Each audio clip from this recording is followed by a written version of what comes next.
आज मुसलमानों के लिए बहुत बड़ी खुशखबरी का दिन है।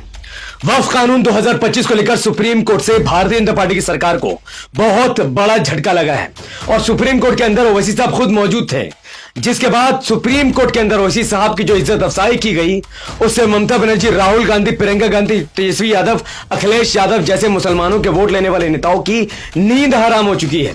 वक्फ कानून के अलावा उर्दू लैंग्वेज पर भी सुप्रीम कोर्ट ने मुसलमानों के पक्ष में फैसला सुनाया है।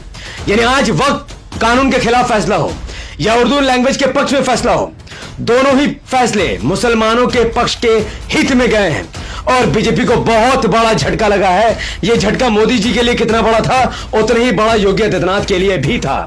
क्या हुआ पूरा मामला, कैसे सुप्रीम कोर्ट ने वक्फ बिल के अंदर एक एक कानून की धज्जियां उड़ा दी और भारतीय जनता पार्टी को ऐसा लताड़ा है जिसे सुनकर आप भी खुश हो जाएंगे। तो इस वीडियो को अभी कभी कम से कम 5 बड़े ग्रुप में शेयर कीजिए, इसे लाइक कीजिए और कमेंट कीजिए ताकि ज्यादा से ज्यादा लोगों तक इन बातों को पहुंचाया जा सके। वीडियो को शुरू करने से पहले अस्सलाम वालेकुम रहमतुल्लाहि व बरकातहू। अल्लाह के नाम से शुरू जो बड़ा मेहरबान और निहायत रहम करने वाला है। मैं हूं मोहम्मद हफीज अंसारी और आप देख रहे हैं द पॉलिटिकल। 16 अप्रैल 2025 दोपहर 2 बजे सुप्रीम कोर्ट के अंदर वक्फ बिल के खिलाफ एक याचिका जो डाली गई थी उस पर सुनवाई चल रही थी। सबसे पहले तो यह खबर आई कि सुप्रीम कोर्ट के अंदर खुद बैरिस्टर असदुद्दीन ओवैसी साहब मौजूद थे जो एआईएमएम पार्टी के अध्यक्ष हैं।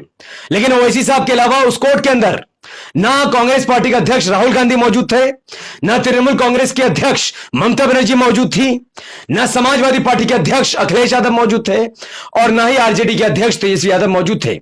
जिससे यह पता चला कि वक्फ कानून का मामला मुस्लिम समाज से और ओवैसी साहब से जुड़ा हुआ है। इसका ताल्लुक राहुल गांधी, तेजस्वी यादव, अखिलेश यादव और मायावती और ममता बनर्जी जैसी मुस्लिमों का वोट लेने वाले नेताओं से नहीं है।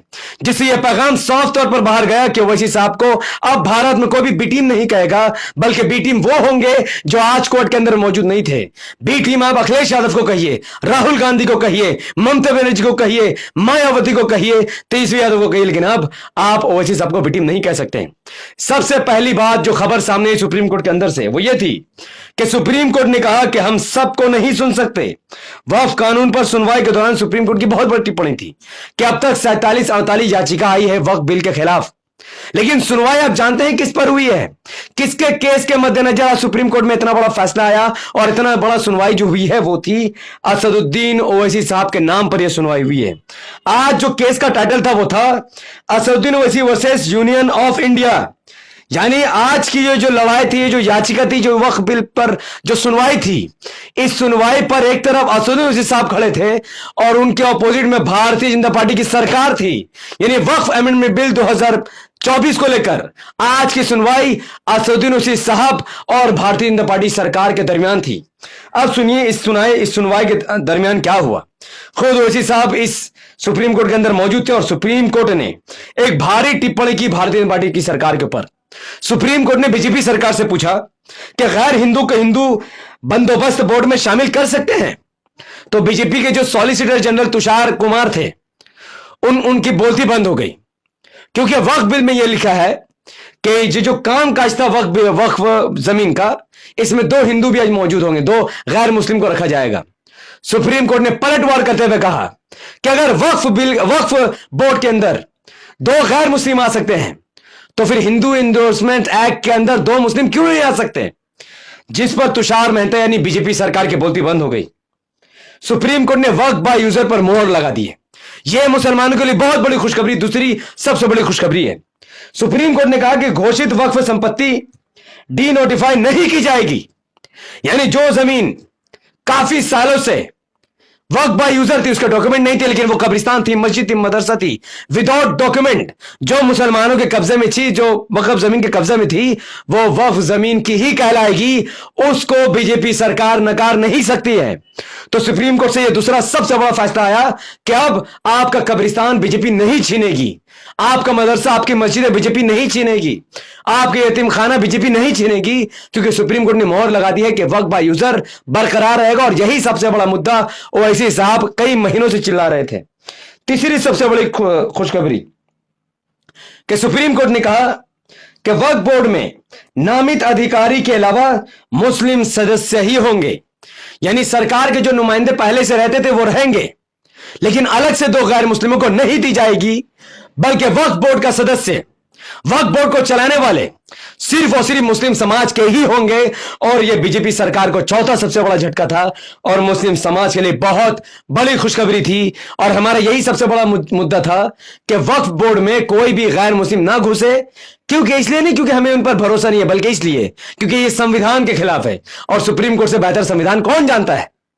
5वीं सबसे बड़ी खुशखबरी, जस्टिस संजीव खन्ना जो मुख्य न्यायाधीश है, CJI है, चीफ जस्टिस ऑफ इंडिया है, उनकी टिप्पणी को सुनिए। वो बीजेपी सरकार से कहते हैं कि अंग्रेजी शासन से पहले वक्फ रजिस्ट्रेशन की व्यवस्था नहीं थी। बहुत सारी मस्जिदें 13वीं और 14वीं और 15वीं शताब्दी की बनी हैं। क्या आप यानी बीजेपी सरकार चाहते हैं कि वो आपको सेल डीड दिखाएं? कहां से दिखाएंगे? यानी सुप्रीम कोर्ट के जो जज हैं, chief justice of India Sanjeev Khanna भी ये बात कहते हैं कि जो हजारों और सैकड़ों सालों से 13वीं, 14वीं और 15वीं शताब्दी में जो मस्जिद, मदरसा और कब्रिस्तान बना है, उस समय रजिस्ट्रेशन का कोई सिस्टम ही नहीं था। तो फिर आज अब अगर आप मुसलमानों से कहेंगे कि उसकी रसीद दिखाओ, उसकी जमीन के कागज दिखाओ, तो वो कहां से कागज दिखाएंगे? और यह सुप्रीम कोर्ट की बहुत बड़ी टिप्पणी थी बीजेपी सरकार के ऊपर। साथ ही सुप्रीम कोर्ट ने भारतीय जनता पार्टी की सरकार पर एक नोटिस, अल्टीमेटम दिया है कि भारतीय जनता पार्टी की सरकार 2 हफ्ते के अंदर सुप्रीम कोर्ट में यह जवाब दाखिल करे कि किस कानून के तहत उन्होंने वक्फ अमेंडमेंट बिल 2024 को लाया, जबकि सीधे सीधे संविधान के कई धाराओं का उल्लंघन करता है। 2 हफ्ते के बाद अब बीजेपी सरकार इस पर नोटिस का जवाब देगी कि उन्होंने किस संविधान के धारे के लिए यह वक्फ बिल को लाया था और कैसे इसका मुस्लिम समाज से फायदा है और कैसे यह कानून संविधान के खिलाफ है। तो यह बहुत बड़ी खुशखबरी थी वक्फ बिल के लिए, वक्फ बोर्ड के लिए, मुस्लिम समाज के लिए और भारत में रहने वाले उन लोगों के लिए जो संविधान को बचाना चाहते हैं। साथ ही यह जो खतरा अंबानी पर मंडरा रहा था, जिसके लिए वक्फ कानून को लाया गया, अंबानी की जो घर है इंटीलिया, उसका कुछ हिस्सा वक्फ संपत्ति पर बना हुआ है, ऑलरेडी उस पर केस चल रहा है। अब अगर सुप्रीम कोर्ट वक्फ बिल को खारिज कर देता है तो फिर अंबानी के घर पर बहुत बड़ा मुसीबत आएगा। या तो अंबानी अपना घर गिराएगा या फिर इसके बदले में वक्फ बोर्ड को अच्छा खासा जुर्माना भरपेगा। वो तो आने वाले वक्त ही बताएगा। हालांकि जो भारतीय जनता पार्टी के मंत्री है किरण रिजिजू, जो कि अल्पसंख्यक मिनिस्टर है, केंद्रीय मंत्री, उन्होंने कहा था कि हमें भरोसा है कि सुप्रीम कोर्ट लेजिस्लेटिव मैटर में यानी संसद से पास होने वाले कोई भी कानून में दखल नहीं देगा। हमें एक दूसरे का सम्मान करना चाहिए। अगर कल सरकार न्यायपालिका में हस्तक्षेप करती है तो यह अच्छा नहीं होगा।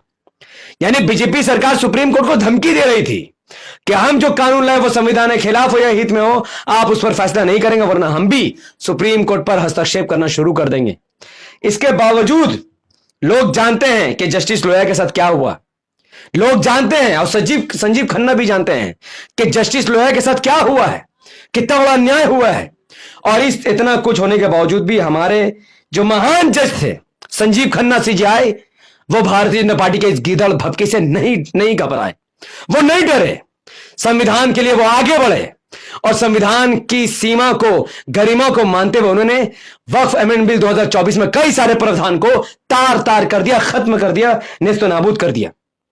एक CJI जस्टिस रोहिंटन नरीमन कहते हैं कि अगर संविधान के मूल ढांचे के सिद्धांत को किसी भी तरह से कमजोर किया गया तो जलियांवाला बाग नरसंहार जैसा घटनाएं होने की आशंका है, क्योंकि ये जानते हैं कि वक्फ बिल संविधान के खिलाफ है और संविधान को बचाने सड़कों पर करोड़ों लोग उतरेंगे और फिर सरकार उन पर गोलियां चलाएगी और फिर जलियांवाला बाग दोहराएगा। यह बात जज भी जानते हैं, यह बात सुप्रीम कोर्ट के जज भी जानते हैं, बीजेपी और भारत के लोग भी जानते हैं। बेचारे योगी आदित्यनाथ को भी एक और झटका लगा, जो कहते थे कि उर्दू पढ़ाकर मुल्ला बनाना चाहते हो। अरे योगी आदित्यनाथ, देखो उर्दू पर कितना बड़ा फैसला सुप्रीम कोर्ट ने दिया है। सुप्रीम कोर्ट ने कहा कि उर्दू भारत की जबान है, कोई धार्मिक जबान नहीं है। उर्दू को भारत से खत्म नहीं किया जा सकता है, उर्दू के नाम पर घृणा नहीं फैलाई जा सकती है। जिन बोर्डों पर उर्दू में नाम लिखा जाएगा वो लिखा जाएगा, उसको कोई भी मिटाया नहीं जा सकता है। सुप्रीम कोर्ट का बहुत बड़ा बयान उर्दू को लेकर कि भाषा किसी धर्म की नहीं होती है, वह किसी समुदाय, क्षेत्र और लोगों की होती है। उर्दू भारत में जन्मी भाषा है और इसे किसी धर्म से जोड़ना गलत है। यानी जो योगी आदित्यनाथ उर्दू को मुसलमानों से जोड़कर उर्दू के खिलाफ अलूल जलूल बक रहे थे, उन पर सुप्रीम कोर्ट ने बहुत बड़ा लगाम लगाया है और ये मुसलमानों के लिए आज के डेट में बहुत बड़ी खुशखबरी है। एक तरफ वक्फ बिल में जो बेहुदा अमेंडमेंट किए गए थे उसको सुप्रीम कोर्ट ने हटाने की बात कही है और एक तरफ उर्दू को सम्मान देते हुए सुप्रीम कोर्ट ने कहा कि यह भारत की भाषा है, भारत की जबान है। तो यह मुसलमानों के लिए बहुत बड़ी खबर है। कल फिर से 2 बजे सुप्रीम कोर्ट खुलेगा और फिर से वक्फ बिल पर बहस होगी। इससे पहले इस वीडियो को हजारों करोड़ों लाखों मुसलमानों तक फैला दीजिए ताकि लोगों को पता चले कि सुप्रीम कोर्ट ने कितना बड़ा काम, कितना बड़ा न्याय का काम मुस्लिम समाज और भारत के लोगों को देने का काम किया है।